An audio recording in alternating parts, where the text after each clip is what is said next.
The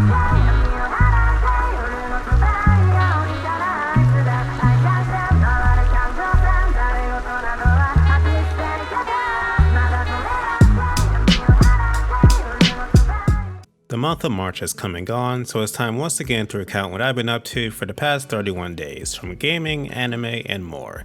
If you liked the video, be sure to leave a like and subscribe. And without the way, let's recount what I've been up to in March. Let's start with shows I watched this time, starting with Preacher. After finishing Midnight Mass the month prior, I was still in the mood for something with supernatural elements, and I had always wanted to give Preacher a try, so I did. Like the title suggests, it centers around a preacher in a small country town that one day randomly gets the power to force others to obey any and all of his commands. He sees that as a sign of God having chosen him to lead his people to change for the better, but unsurprisingly, things don't go according to plan and trouble ensues. I honestly had mixed thoughts on this show. It has plenty of cool ideas and sometimes had me invested in what was happening during season 1, but other times it just came off as mediocre. And sometimes the tone would switch from campy to serious on a dime, and it was just distracting instead of being seamless. Now, I will say the ending to season 1 was one of the most insane conclusions I've ever seen in television, for better or worse, and I was actually very curious to see where season 2 would go. But then season 2 came, and I was just not feeling the new direction the show was going in, and after a few episodes, I ended up dropping Preacher as a whole. I don't regret giving the show a try, but I don't feel like I'm missing anything by dropping the show and not seeing where things conclude, which really says a lot. The other thing I watched in March was a Netflix documentary series called World War II in Color. As the title suggests, it uses real footage from the war, restored in color, while going in depth with the stories of battles and other major events of the Second World War. I'm a massive history buff, so when I found out about this series, I just had to watch it. I think I just find it fascinating looking at the way people in the past lived through what we now consider history-altering events. I find myself wondering if these people knew they would be going down in history, if they understood the significance of their actions, or if they were just simply focused on living through the day. There's also the fact I just find it fascinating seeing how we as a species have both stayed the same and changed in so many ways over the decades and centuries. But all in all, it's a great documentary that shows a more grounded look at one of the most deadly and horrific time periods in our brief history, and if you're also a fan of history, it's definitely something you have to watch. Now, as for new games I picked up and tried, there's a few. Let's start with Stranger of Paradise Final Fantasy Origin. I do not like this game. The only reason I picked this game up and continue to play it now is because my friends convinced me to do a co-op playthrough with them. The story isn't good and is mostly told in text exposition you find around dungeons. The characters are some of the worst and most unlikable I've ever experienced in any game. The gameplay is okay, there's depth to it, but my main two issues are the fact that strong attacks cost MP, which can get annoying to manage when I just want to dish out flashy big damage combos, and a more personal issue is none of the classes in the game sticking out to me as particularly fun. Aside from the gameplay, which I can see some liking, the only good thing I can give this game is to reimagine areas from past Final Fantasies, which is nice.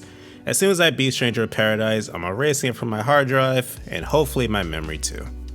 Moving forward with more subpar games, let's talk briefly about WWE 2K22. If you don't know, the WWE 2K games are notorious for not only going one step forward and two steps back with each entry, but also for being buggy messes.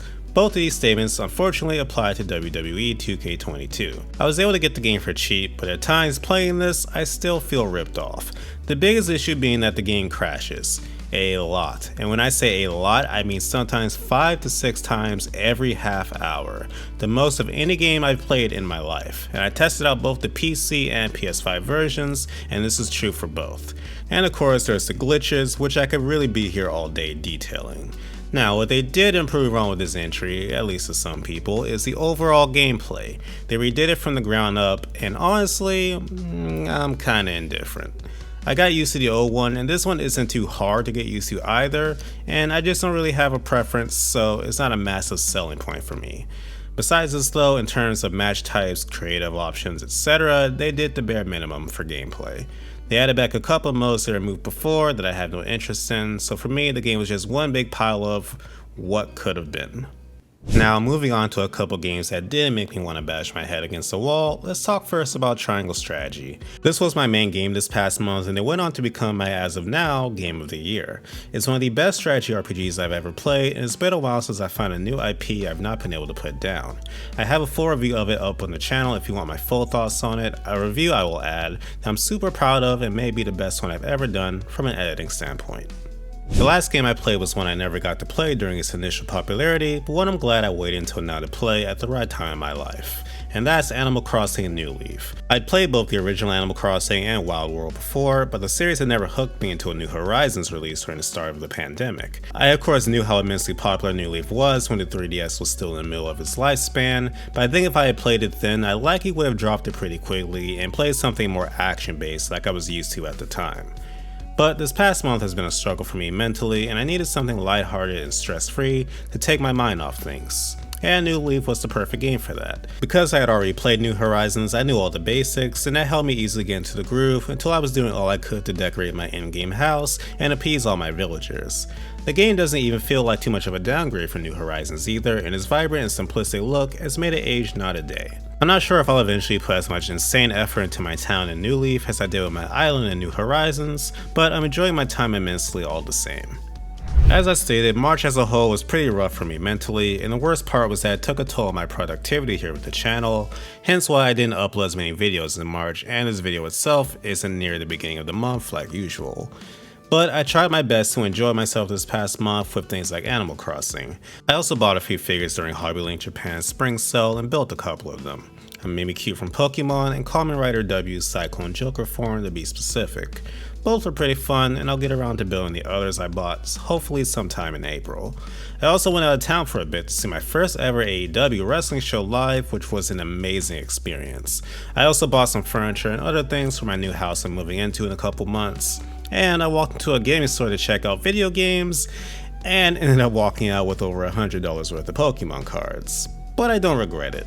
It was fun treating myself, and I feel fortunate enough to be able to treat myself like that. I guess March in a nutshell was just me trying to find some joy amidst the bad times, and I like to think I succeeded. And for that, I'm happy and proud of myself.